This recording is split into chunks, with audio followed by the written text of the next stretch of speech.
Hi guys, this is Alan. Welcome back to this channel, Gaijin World. Ayan, so nag-live tayo ngayon para pag-usapan. Ay, teka lang, nasusunog yung mukha ko. Ayan, so today ay nag-announce yung Japan na i-extend nila yung border restriction until the end of February. So basahin natin. Japan will maintain the tight entry restrictions it put in place to prevent the spread of the Omicron variant of the coronavirus until the end of February, its prime minister said on Tuesday, though some exceptions for humanitarian issues may be considered. The country adopted some of the strictest border controls in the world when the Omicron variant emerged last year, banning all new entry by non-Japanese, including students and foreign family members of Japanese or permanent residents unless in exceptional circumstances. So, meaning, makakapasok ka lang dito sa Japan kung meron kang family dito and meron silang may exempt ka dun sa kanilang border restriction kung merong special circumstances yung family mo dito sa Japan. The rules, which in some cases have kept families apart, have sparked protest and petition drive calling for change. And media reports on Tuesday said the government was considering easing some of the rules in exceptional cases.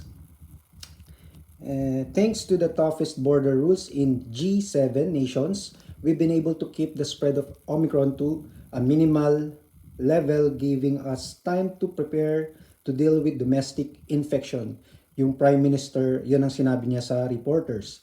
Will maintain the current framework of measures until the end of February for the time being, while taking necessary measures from the perspective of humanitarian and national interest. Kishida added that while much remains unknown about Omicron, it appears that the risk of serious cases is lower. Still, he said the country would start vaccinating children under age 12 for the coronavirus. A surge of new coronavirus cases in many parts of the nation to levels not seen since September prompted the government to reintroduce emergency restrictions in 3 parts of the country that host U.S. military bases over the weekend. So, currently, yung pinaka-affected na prefecture dito is yung Okinawa. Dahil dun sa US military base nila, ang daming mga nagkakaroon ng COVID or ng Omicron virus. The United States over the weekend agreed to impose stricter COVID-19 measures at US military bases in Japan amid concerns that outbreaks at bases have fueled infection in local communities. So, ayan po yung news related sa Omicron or yung pag-continue ng border restriction dito sa Japan until February. And ito, according yan sa Kyodo News, ito naman galing sa Japan Today. Japan extends entry ban on non-resident foreigners until end of February. Kishida, yung Prime Minister ng Japan, ang nagsabi niyan. The Japanese government will further extend an entry ban on non-resident foreigners until the end of February, Prime Minister Fumio Kishida said Tuesday. The ban has been in place since November 30 after the current confirmed its first case of the highly transmissible Omicron variant of the coronavirus. Kishida recently told a Fuji TV program that the government would decide whether to continue with the current strict border controls after the 3-day weekend ends Monday. Kasi nagkaroon ng holiday kahapon, so ngayon lang siya nag-announce.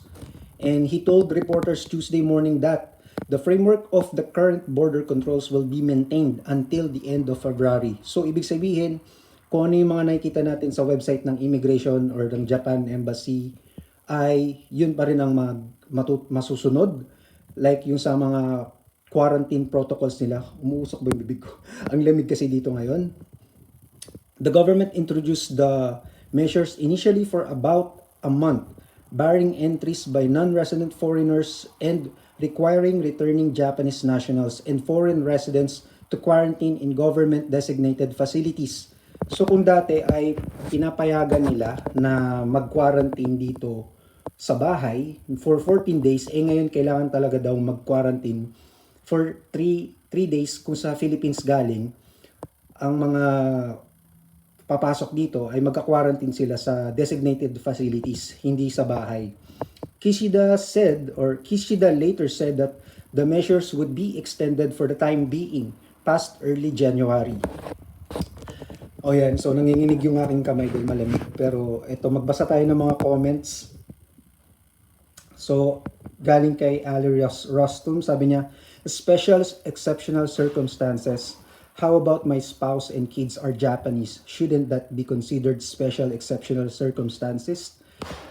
Yun na nga. So, kahit na meron kang Japanese family dito, kung wala naman siyang exceptional or special circumstances, kumbaga life and death yung situation. So, kung halimbawang may sakit or disease, yung iyong kamag-anak dito ay dun lang sila papayag na makapasok ka dito.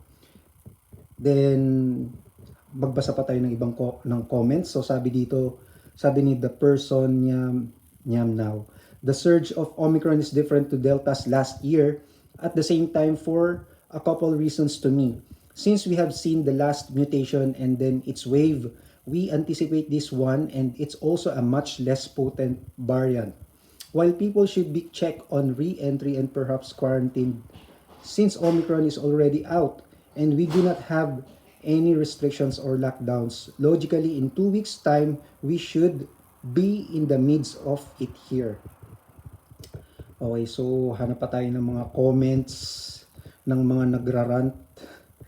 Pasensya na guys, pero yun na nga ang hindi ganun kagandang balita, kaya tayo nag-live today kahit na nasa work ako ngayon, ay break time naman.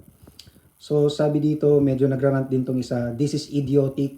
The purpose of the border closure was to buy Japan some time to prepare for the inevitable arrival of Omicron.